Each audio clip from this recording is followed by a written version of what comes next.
Before we begin today's episode, I just want to say thank you so much for listening to this episode. This is such a serious topic, and there is so much misinformation out there that it's really important that you get the facts from a qualified professional. Now, we don't go into Rachel's actual profession or her full name because A, weirdos on the internet, and B, we wanted her to be able to speak freely and candidly. So just so you know, I've worked with Rachel in a professional capacity, doing numerous outreach events, and she is the real deal. She's also presented at conferences. She's legit. She knows what she's talking about, and I'm super grateful also to her for doing this episode. If you're familiar with the podcast, you know that those are my dogs in the background, and they do that every time I start recording. So we're just going to keep going. Anyways, welcome to Talking Shit About. I'm your host, Elizabeth Whipperman, where each month I bring on a guest to talk about something they love, something they hate, and hopefully by the end we've all learned something. This month we're talking about fentanyl, which it's peak depression season right now. I feel like it's a good time. A good time probably would have been like 8 years ago, but the show didn't exist back then, so we're doing it now. Anyways, the dogs are going, absolutely, you've never been interested in that box, and now you're chewing on that box. I swear to God. Anyways, let's just get into the interview. Don't worry, there's no dogs during it. Let's talk some shit. I was like, what the fuck does that mean? I have friends that are firefighters, and I know that they use soap. And she was screaming at me over soup. Fuck this, I am not ever talking to a Scientologist again. These people are all insane. I'm putting my bricks in the dumpsters, motherfuckers. Do you see me, bitches? I'm throwing my bricks. And he's just like chucking bricks. Hello, everyone, and welcome to Talking Shit About. Today, I am here with my friend Rachel, who works in harm reduction services here with me in Tillamook County. Rachel, welcome to the show. How are you doing? Hello, I am doing good. Thank you so much for having me. Really excited. This is my first podcast. Woohoo! Yes, I'm so excited to have you on as a guest because I've heard you present on the, well, A, you're just an amazing person, but Yeah. B, I've heard you present on this topic that we're going to talk about for, and so I know you're knowledgeable. I know you have a ton of experience, and yeah, I'm very excited. Yeah, no, my last 2 years in my public health career have mainly been focused around fentanyl and substance use and just harm reduction, especially in rural communities. So I am not new to this conversation, and I'm excited to have it at least on a platform where I can send to other people. There's a lot of misinformation around fentanyl and, just our drug supply in general, as well as what harm reduction is and isn't. And this conversation can only happen so many times by me. So it's really great to have it on, a recorded platform for other folks to kind of, hear the facts. There's a lot of information in the media and just politicians and everyone else who has their own opinions on it. So it's always nice to, have a platform to just speak truth. That is so true. Yeah, and then next time somebody asks you about fentanyl, you can just be like, here's the link, go listen. Yes, exactly. I was talking with a friend who's teaching an Addictions 101 course in Portland as an adjunct professor, and I had mentioned to her today that I was doing this, and she was like, oh my God, send me the link. I'll have like my students, listen to it and do a synopsis, like it'll be an assignment. So really excited to see what we can do with this. Awesome. All right, well, let's just go ahead and dive right in. We've got some ground to cover. So what exactly is fentanyl? Yeah, so fentanyl is it's a big one. It's a powerful synthetic opioid. It's similar to morphine, but when we say similar, it's like similar effects. However, it's 50 to like 100 times more potent. It was originally created for to treat the pain and cancer treatment patients. So it had a job and it does it damn well. Fentanyl is it's got a short life. It's fast acting with a short life, meaning that it goes to work really quickly and it goes out of your system really quickly, meaning you're gonna need more of it. Meaning it's got a higher chance of being addictive. So, why are people using it and why are they choosing to? Well, It's real high. It does a good job at what it was originally created for. And anytime that happens, there's always the chance of, misusing something like that. So fentanyl originally created again for the treatment of cancer patients. However, what we are seeing now is synthetic opioids that are being the chemicals are being synthesized in China, then they're being sent over and being created in Mexico, which are then being drove over our borders and then distributed and poisoned into our entire drug supply. Any drug you get off of the street, if it doesn't come from your pharmacist with your name prescribed on that orange bottle or whatever color it comes from your pharmacist, you can assume, and you should assume, that it has fentanyl in it. And it's caused all our overdose deaths in the state in America to double since 2018, and now in 2024 we're on track for our 2023 numbers to have doubled 2022. So that's doubling every year, not just like, oh, every year since 2018. So these Wow. numbers are just getting astronomical. So what forms does fentanyl come in? I've heard powders and pills. We're mostly seeing it in powders and pills. There are patches of fentanyl, so I will give the caveat because it always comes up. Someone always wants to bring it up. There absolutely are transdermal patches for fentanyl, just like there are like a nicotine patch you can think of, right? So something that is created very specifically and formulated in a way that it will go through your skin's barrier. So those do exist. Those are heavily monitored in medical settings. In Tillamook County, where we're at, I have not, in the 3 years I've been doing these trainings and been in this work, I've not heard a single first responder, anybody share out a story where they've been on an overdose call because of a patch. So really what we are seeing and what's happening in our drug supply is powders and pills. And it's powders being pressed into pills. And so this powder, as small as a grain of salt, is the amount of a novelty user it takes to overdose and to cause death. And so when we say a grain of salt, we say novelty user, we're talking about folks who are not choosing to use opioids daily. They have no tolerance in their system. In their mind, they believe that they're doing something like cocaine, or, they're taking a friend's Xanax pill, but it's not a friend's Xanax pill. It's a pressed bar that's actually just fentanyl powder. And if you have zero tolerance, it takes maybe a grain of salt amount to cause an overdose.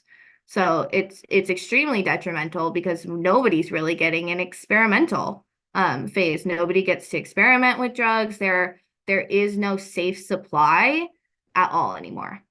What color is it usually? It comes in all different colors. Mostly it's a white powder, white to kind of maybe brown. It can come in kind of a crystal form as well. However, we've also seen purple and blue fentanyl powder has actually been really popular in the state of Oregon and in Tillamook County.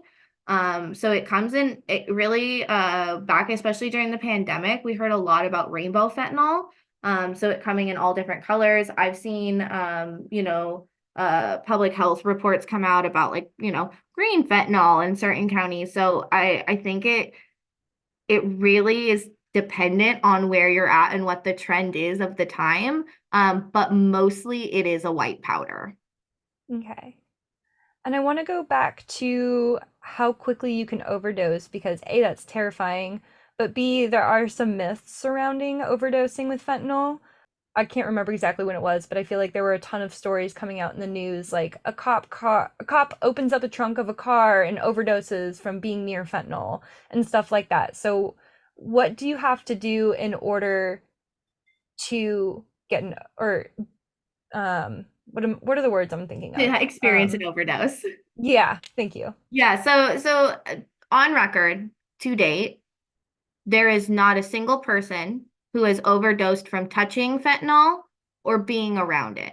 So all of those, OPB actually did a really great article where they went back and examined a lot of those stories, right? Because there were a ton of those coming out. Because really at first, when we did hear about fentanyl, we didn't know a ton about it. So we had assumed that it could go, you could absorb it through your skin, and it was a danger to be around, even if it was in the air and someone was smoking around it.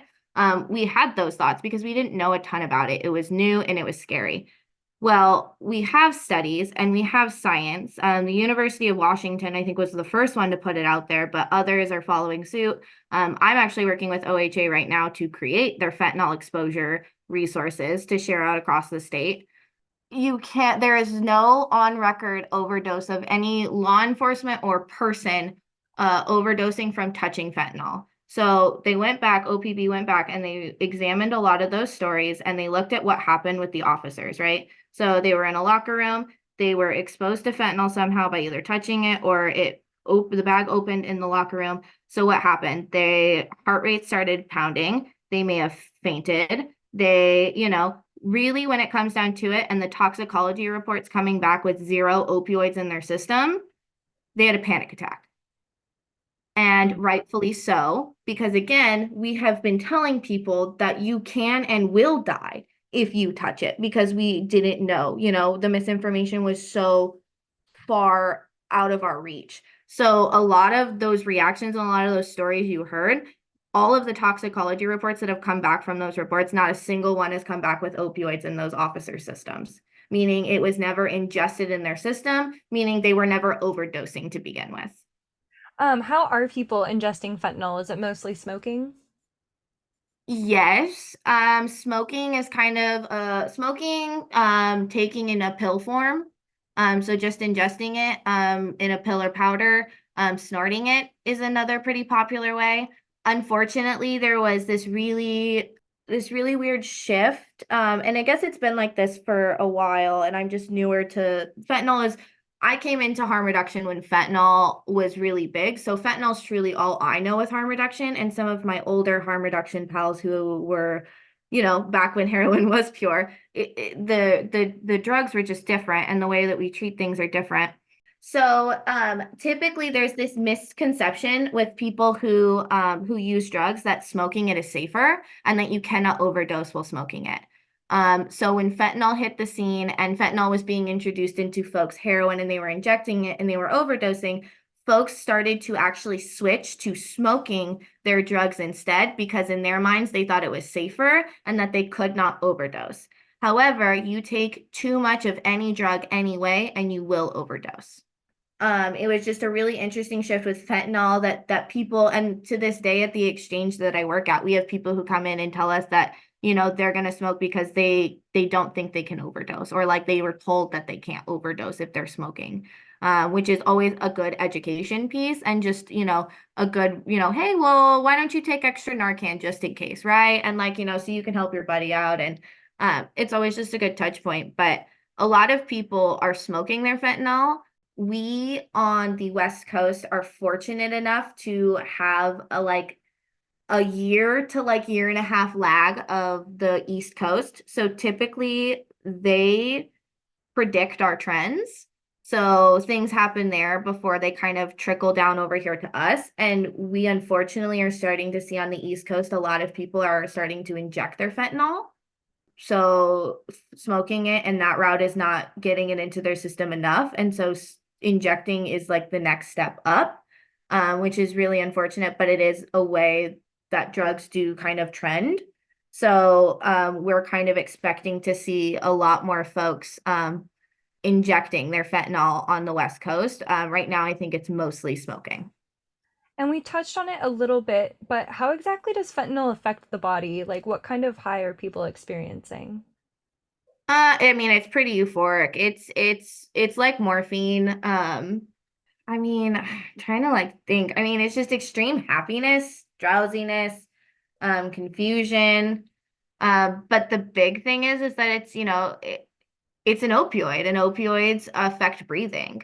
And when you have too many opioids in your system, so opioids bind to the receptors in your brain that control the autonomic functions of your body. So your breathing, blinking, heart rate, blood rate, those kinds of things, those receptors are in charge of. When you put opioids on those, it makes it a little blurry. And so you can have a hard time breathing, And just like normal body functions can typically have a hard time. So that's why some people can get nauseous or have diarrhea. It just affects certain parts of your body. Opioids do. But when you have an overdose of opioids, so when you have too much, they bind to those receptors and it starts to weigh them so far down, it drowns out those functions. So you stop breathing, your the oxygen stops flowing to the rest of your body, and that's when you go unconscious, and that's when you can, die if nobody intervenes at that point. And do you know of any long-term side effects from fentanyl? All substance use at a core is going to take effect on all of your body systems. I don't have specific effects because I think unfortunately we haven't really seen a lot of long-term effects. This fentanyl pandemic is so new, and so we may have some folks who, from just long-term use in controlled settings or other, situations, but truly we haven't seen fentanyl on this level. It started in 2018 and it's just gotten so much worse. And unfortunately, I don't think that there's a lot of people, and I hate to really say this, but I don't think there's a lot of people that are going to survive this long enough for us to really study the long-term effects, if we don't do something now. So it's unfortunate, but I mean, what I can say about fentanyl and its effects is that it's an opioid. So you build up tolerance to it in ways that you wouldn't other drugs. So when you have an opioid added into something like methamphetamine, that isn't something that the body necessarily is going to create a dependence to, but then you put an opioid that your body physically depends on, you start to see these people who are now physically dependent on methamphetamine. And it's now harder for them to get off all drugs, not just fentanyl, but they can't get off of now meth, or, whereas other times they could walk away, or there were other means of treatment and things that worked. So that has been making it really, really difficult. We've not seen the level of physical dependency on drugs that we have since fentanyl has been introduced. Have you ever heard the term hot shot? Okay, so no, I had not heard it until you texted it to me. So I looked it up. And it looks like, unfortunately, it was like the slang way to say that like your drugs are laced, right? And like that's like the way I'm saying it, because it looks like people said hot shot, meaning they knew that the heroin had other drugs in it. Today, I would say everything is considered a hot shot, except for people are not being told that or are not expecting that. Yeah, from my understanding, and this is something like I've heard at work, I have no idea how like widespread this is or if it like changes depending on the demographic that you're talking to, but and for context listeners, I work in homeless services, but a hot shot is like, you're right, something that's laced intentionally, but the intent, again, from like the conversation that I had, the intent is like death, is intentional overdose. Oh, okay. So yeah, that's not something that I guess I was hearing, because that's the thing. And people ask me all the time. I do overdose prevention trainings, and I've done over 40 at this point. And I've trained over 800 and something individuals. So a lot of different folks and stuff. Okay. And then that's like, oh, sorry, I was like, where am I going with this? And that's like one thing that gets brought up almost every training I go to is people ask, well, are people overdosing intentionally? Like, are they doing it on purpose? I've never met someone at my exchange that truly wants to overdose, right? They do not like, it's not something that they feel they can control. Even when we give them Narcan and we give them everything, it doesn't always work, and they've seen that firsthand. So none of these folks that I'm working with want to go into these and like not wake up. That's never been a conversation I've had, and that's always a question that comes up, because working with like our Prime Plus peers, one of the things that they share that I think is a really hard concept to grasp, but once you do, it kind of opens your lens to harm reduction, is that being really high on an opiate or like heroin is so close to death. Like that really high good feeling is just so close to death, but you're not there, right? You're not wanting to die. You just want to get close. You want to feel that warmth, and then you want to come back to the world. So that's a really, delicate place. But again, people don't want to die and they don't want to slip over into that place, but people have a hard time understanding how they can let themselves get there and not want death. Like it's truly an interesting concept. But yeah, that was something that really opened my eyes, is that, being really high on heroin is really close to death. And when you reverse someone in an overdose, a lot of the times they're really confused.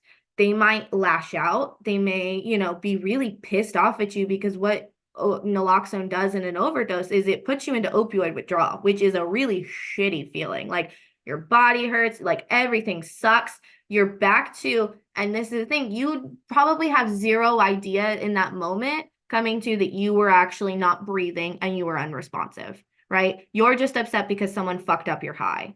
And, in 20 minutes, once you realize and you de-escalate and you explain to this person and they realize that you just saved their life, they're going to be a lot more thankful.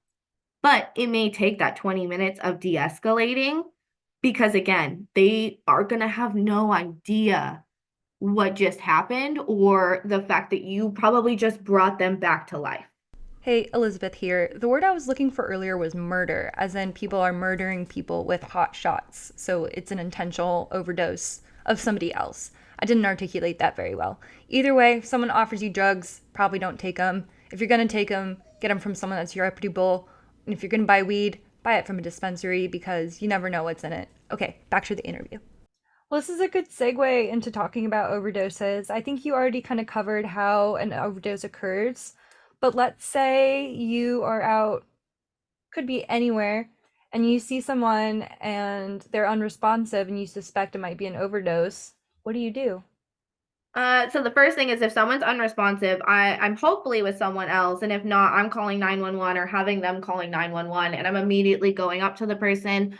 If they're unresponsive on the ground, or like they're somewhere, I'm going to try and put them on the ground in a safe place too. I'm going to assess my scene first off as well. I'm not going to do this if like there's weird, I'm going to make sure my safety is important as well, because I don't want to cause harm to myself or others if I'm responding.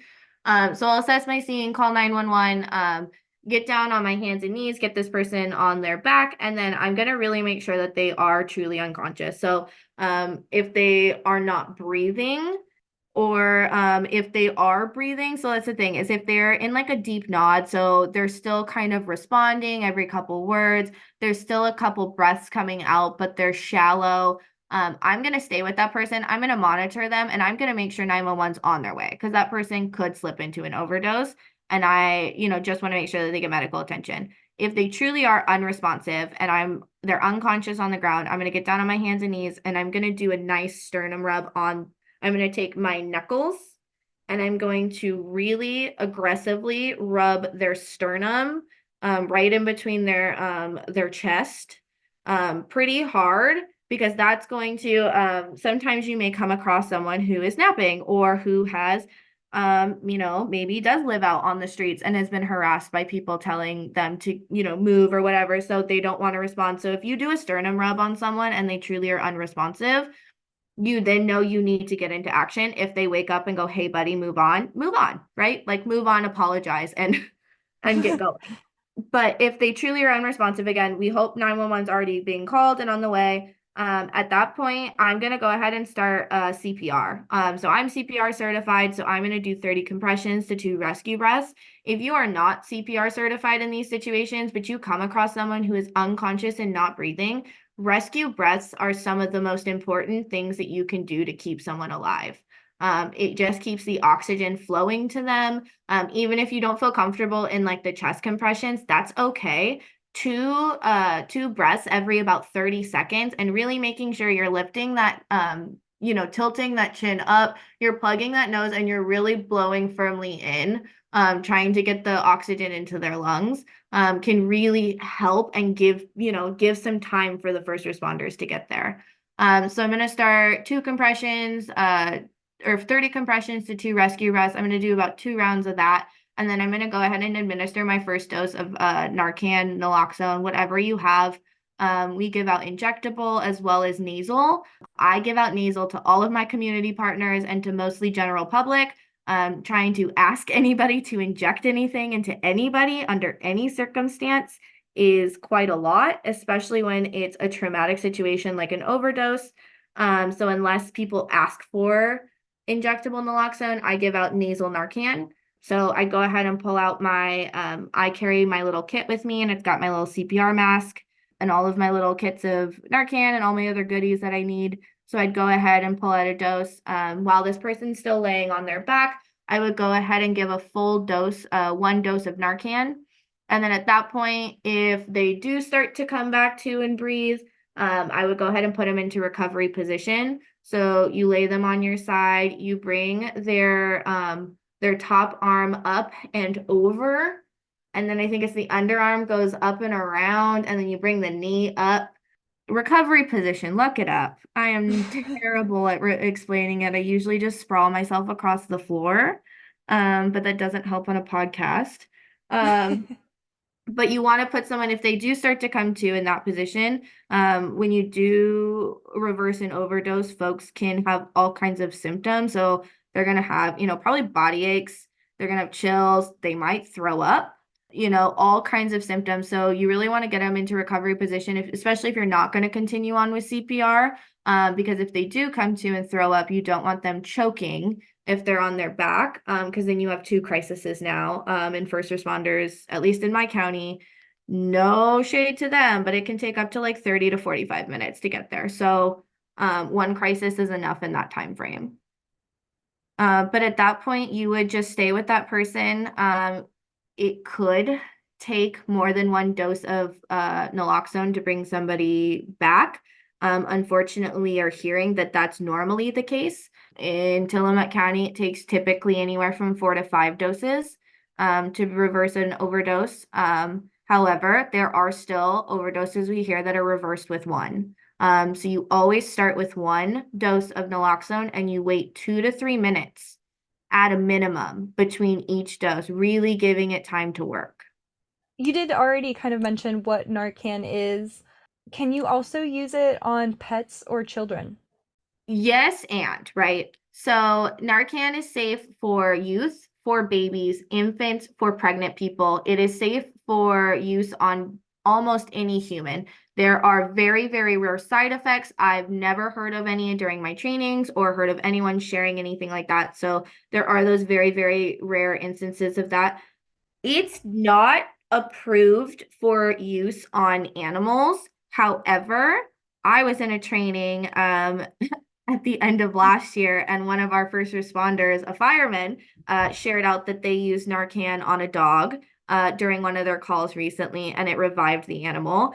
And then I shared this at another meeting recently, and another law officer shared the same thing and said, oh yeah, there was another call like that, and we used Narcan on the dog, and the dog came too. So I've heard of 2 anecdotal local stories of it being used, and I believe them, just because of the science behind the way naloxone works in the brain and like how it goes to find the opioids and the receptors. But I am not going to be quoted on that because they're not my stories. So if you give Narcan to somebody who's not overdosing, is it going to affect them in any way? Nope, it will cause absolutely no harm to someone who's not experiencing an overdose in the entire county of Tillamook, and honestly, I bet you throughout the entire state of Oregon, but especially here in Tillamook, I can speak for them. On all calls where there is an unconscious person, first thing first responders do when they get on site is administer naloxone or Narcan. It is safe. It will not harm anyone if you do not have opioids in your system. And if you do have opioids in your system, it's going to give the paramedics or the EMS a better idea where they should start their care. So especially if you are with somebody and you call 911 and the EMS does show up and you're still with that person, the first thing you should explain to them is, I have been here for 20 minutes. I have given 3 doses of Narcan, 2-3 minutes in between. We've done this much CPR. You're communicating all of that with them because it's going to give them an idea. Okay, well, maybe it isn't an opioid overdose. Maybe it's an overdose from this. And they can start on their processes a little bit better. Like they just have a leg up in saving that life. And where can people find Narcan? Like, where do you get it? The state of Oregon, anybody can walk into any pharmacy and you can walk into any health agency, and essentially the law says that any provider should be able to write you a prescription for naloxone, and then you can go pick it up at your pharmacy. So when I say write you a prescription, that's usually what requires your insurance to kick in to pay for it. So if you have a prescription, typically almost all insurances will cover it. So then that's free. In Tillamook County, anybody can walk into any Adventist Health location and ask for it at their front desk. They have a community supply, and so it's at all of their front desks. So Manzanita, Pacific City, and in Tillamook proper, you can walk into any of those locations and ask for it at the front desk. I walked in and asked for a case, and they're like, "Yes, ma'am," and let me walk out with a ton. So anyone can go there. And then there's also, I think, 5 or 6 locations in Tillamook County where we have nalox boxes.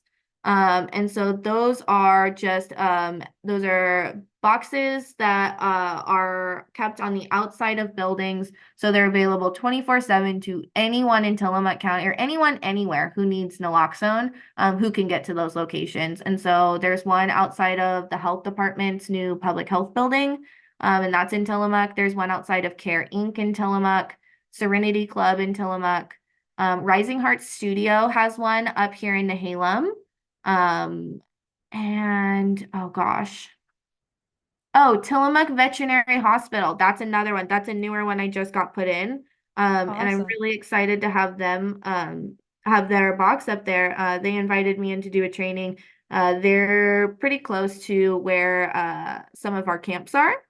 And they just want to kind of help however they can. So they've been a really cool partner in getting that nalox box put up, and people have been using it and taking Narcan from them, which is really great. For listeners who are not in Tillamook County, would you recommend maybe going to like the local hospital or health department? Yeah, I would say reach out to your health department. If you have, I mean, I would also just look up if you have a local harm reduction agency. Depending on where you're at, especially if you're in a bigger city, there's going to be a lot of nonprofits that can do this work that have put money into it, and those are going to be a better place for you to probably get free items. If you're closer, like the Portland area, Inside Out is amazing. Multnomah County's exchange and all of their resources are great, but Inside Out is really doing some amazing work. They have a drug checking machine that is open to the public, so you can take your drugs there and get them tested. No, anonymously, no judgment. And it's really cool. They've got some really great advanced stuff going on with peers. And they're Portland, so they have treatment and they have, real referral loops that like lead places, which is amazing. So they're a really great advocate there. But I just say reach out and do your research about who's doing local harm reduction in your area. We are very fortunate in Oregon to have the Good Samaritan law that protects anybody who responds to an overdose in good faith, as well as folks who have, certain, and it protects folks from certain drug crimes as well, or, penalties and things like that. It's really unfortunate because I have to make it very clear when I talk to people that that's Oregon's Good Samaritan law. Idaho just created laws that make it harder for general public to actually have and carry naloxone. I think only paramedics and licensed medical providers can now carry it around. So it's really scary what people are doing and why they're trying to police Narcan for whatever reason. But we're very fortunate to be able to have solutions in our own hands and take care of our neighbors. And so I think everyone, if you are able to and you feel so inclined to, I think everyone should carry Narcan and know how to use it. I carry it always, all the time.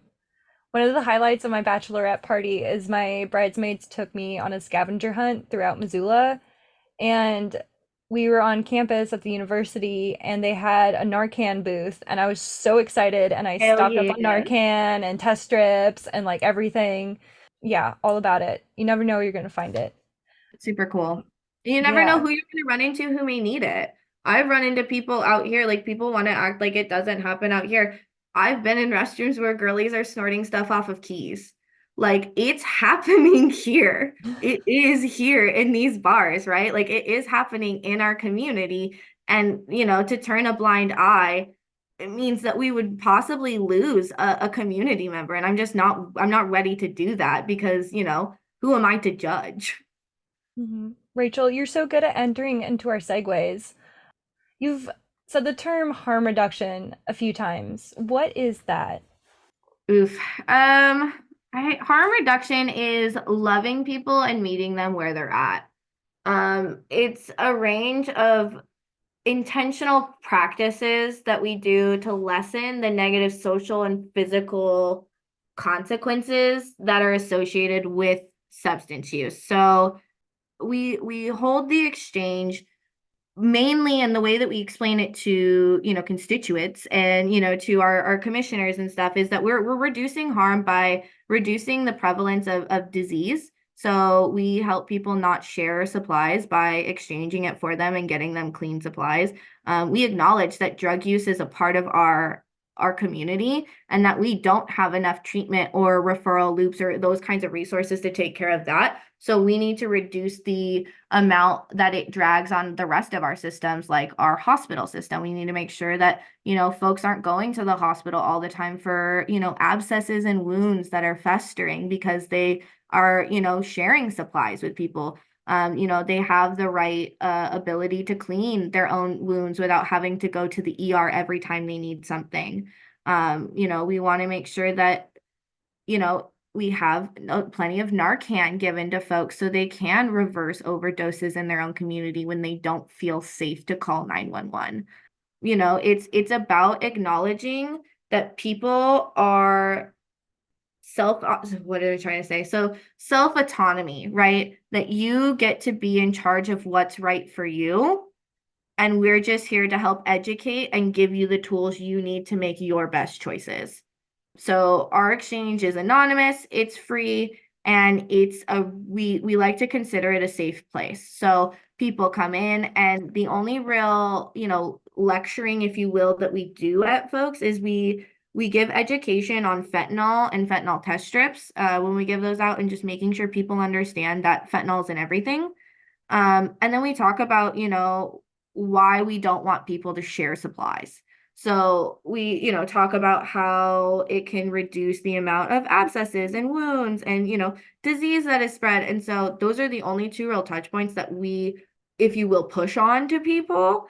The rest of it is just, okay, now what do you need? What are you working on? What can we help you with today? And a lot of the times for the first 2 or 3, it's just they come grab supplies, they barely look at us. In our intake forms, we'll ask questions, about what substances do you use and those things, and they'll say nothing, nothing, nothing. And then by the 3rd, 4th, when we've held that space and we've created, such a safe space, they come in and they finally like, okay, so I have a tooth, and they'll open up their mouth and you get to, see what actually needs taken care of. And you're just like sitting there, you're like quietly in the back of your head, you're like, yes, I'm in. Like, because you've built that rapport finally, because it's you know that every time they've come in, they've wanted to say something. They just don't know if they can trust you yet. So it's just building up that space, creating that safe space for people to come back to. We don't hold people accountable to really anything but themselves. Everyone else is holding them accountable for everything and putting consequences and saying, if you don't do this, then this. That's not us. You can come see us or you don't have to. You can, we won't see you for 3 months and you'll come in and we'll be like, hey, it's great to see you. What do you need today? It's not like this big, well, where have you been? And this whole story, it's just, it's good to see you. Come on in. And people feel safe in that space. So we just try to continue to create that because, that's not really being created anywhere else. And it seemed to work. We just had a success story, really unfortunately, when some of our exchangers don't come in for a few months. Typically, that means they've overdosed and passed. And there was one that we hadn't seen for a while, and we were getting really nervous. And we reconnected with them pretty recently at a separate community event. And they were so excited to come up and share with me and Jennifer that they are no longer injecting drugs anymore. They've now switched to smoking, which is a safer choice for them. They had all kinds of wounds and just some really, really unfortunate stuff going on because of the injecting. And they almost all but healed at this point because they have been, abstaining from, injecting and have switched to a safer method because they felt, they were safe to do so and, excited to share that with us. And that is a huge win for us in terms of harm reduction is that, this person is happy with their choice and they're doing better because of it. And at some point, I'm sure it will lead to them abstaining from use altogether if that's what makes sense to them. And if it's not, we're still beyond excited for them. That's awesome. Rachel, I appreciate the work that you do so much and your attitude while you do it too. It's Oh, great. thank you. Well, it's my community, I want to give back. I live here. And the more I give back to it, the better my neighbors are for me and the better my community is. So it just, it all adds into it. And I mean, it's people like us, because I mean, you do it too. Like, it's people like us that are going to change this community for the better. And like, they need us. They do. Mm-hmm. Well, Rachel, do you have any closing thoughts before we wrap up? Just, support harm reduction, love people who use drugs, and take care of each other. Look out for your neighbors. Perfect. Rachel, thank you so much for coming on the show. I really appreciate it. And again, appreciate all the work that you do. No, of course. Thank you so much for having me. In our county, 3 people overdosed during that interview, by the way. They survived, thankfully, but just goes to show how prevalent it is, especially in our community. So hopefully you all learned a lot from this episode. I always, of course, because it's a podcast, I have to ask people to share it. But if you're going to share any episode, share this one for real because people need to know the facts. Again, thank you so much for listening. If you'd like to be a guest or suggest a topic, you can email me at kelizabeth.pod@gmail.com. And in the notes, I've got some resources for addiction services and a video on how to administer Narcan. Thanks for listening. Stay safe. See you next month.